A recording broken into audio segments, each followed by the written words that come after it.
scheduled to be sponsored by the Baby Spot Digital Global Parenting Magazine, which provides resources and information for parents worldwide. On their platform, you can submit questions to us, and as you can tell, sometimes those questions this season can be for parents or even for children to get their perspective on the matter. Don't forget to also support our other sponsor, personal friends of ours, Charles Ray's Coffee, brewing some of the finest coffee on the planet locally, as a matter of fact, and distributing all over the U.S. So when you go to order, be sure to use the coupon code ASKTheCoffee. Oh, all right. Okay. I go again. Okay. All right. Go for it. Hi, it's the Culpepper's. I'm in London, Ontario, Canada, and we have been out of lockdowns for almost a year. How do you keep your children's spirits up during the pandemic? My kids are 5, 6, and 11. They are all experiencing fatigue and feeling down. Okay. Any ideas on how to keep them motivated and not feeling fear? Mary. So Marie from London. Okay, so here's the crazy part. Being in and out of, and we actually spoke to some of our friends in Canada the other day that are in lockdown now, and so they're in and out for a very long period of time. I can talk, and we can talk from the parents' perspective, but I would like to hear from the kids. Yeah, what things did we do during lockdown that made you guys feel better about the situation? Let's start with Linda this time.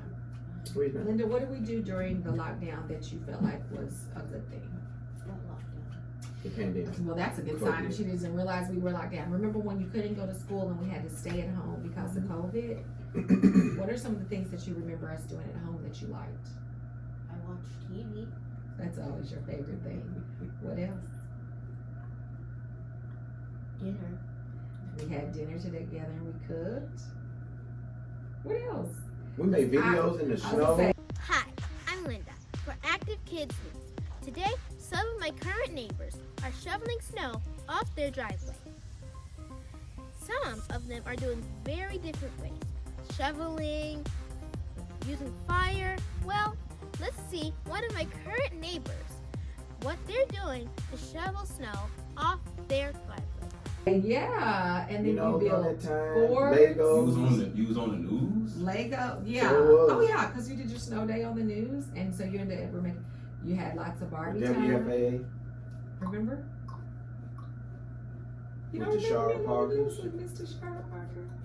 Stop clicking your thumb. Your tongue. All right. Go ahead, y'all help us. Team, Y'all help team, us. team. Y'all So help that's us. okay. Maybe it was too long ago. But that's a good sign. I guess if she doesn't remember we were under lockdown, we were doing something right. Yes, So sir. that's So what y'all think?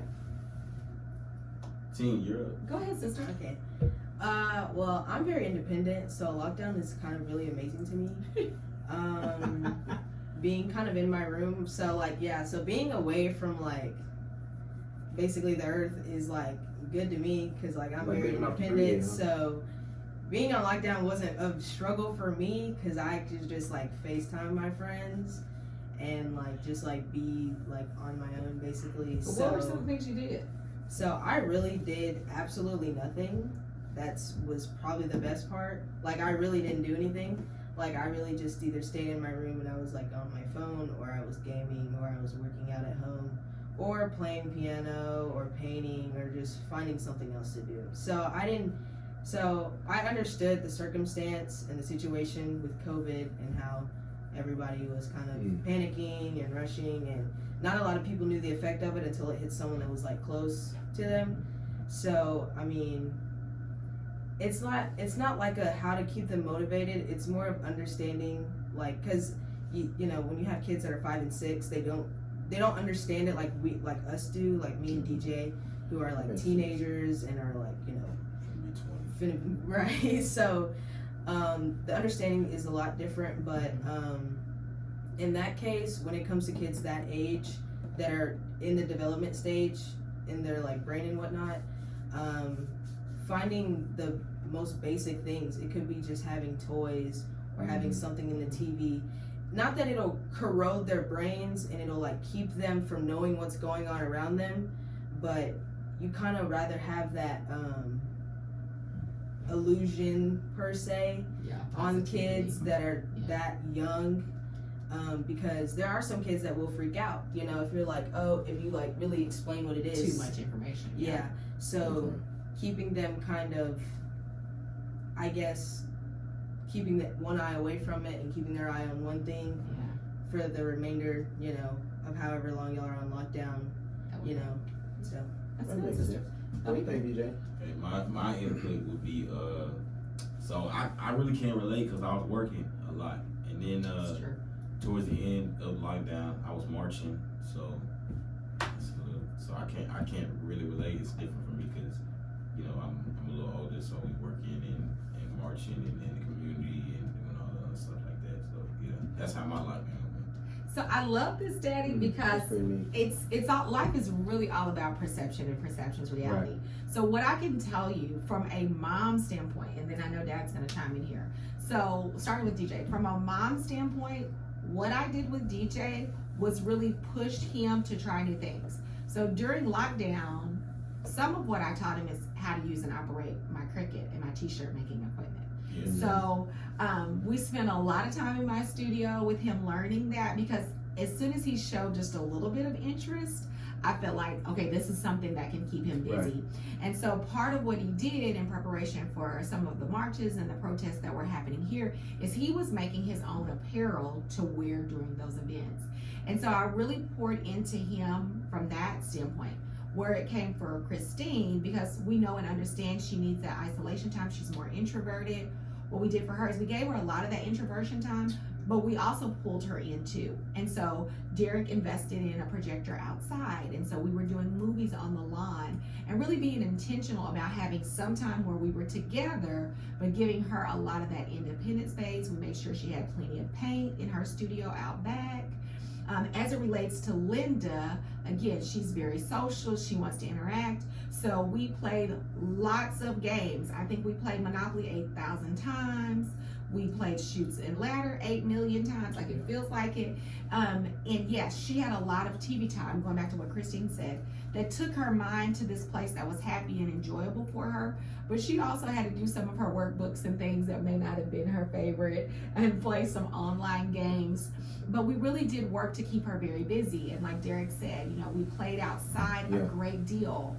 One of the things that Derek said at the very beginning of our marriage that really was a struggle for me, but that I just am so in love with now, is when we just had DJ and when we had 2 little ones at home, I was very anal about making sure our house was always organized, making sure everything was in the right place. The floor could never have a stain. The couch couldn't, you know, be ever, you know, there were no stains anywhere. Like I was running myself ragged. The towels had to be folded perfectly.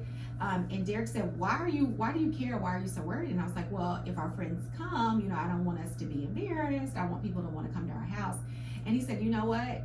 Our house is for us. And if people come to our house and don't like what they see or have an opinion, they can just not come. Mm. So from that point on, I really worked to create within our house spaces where everybody could enjoy. So like, I'm gonna ask Derek to like show some clips of some of our spaces. Our backyard is an oasis with multiple places where you can just be either collectively or by yourself. But every room in our house is really designed, and I've been very purposeful about that, even if the kids don't know that. Whatever is required for your children to miss the fact that they were in lockdown for a year, I would say it's worth it. That's right. And folks, so thank y'all for watching this new season of Ask All of the Culpeppers. So we'll see you next time. Be sure to share it with a friend. We'll see you next time, folks. Take care. Thank you for taking time to watch our show. Be sure to follow us on social media and submit any of your family questions to editor@thebabyspot.ca. We'll see you next time, folks.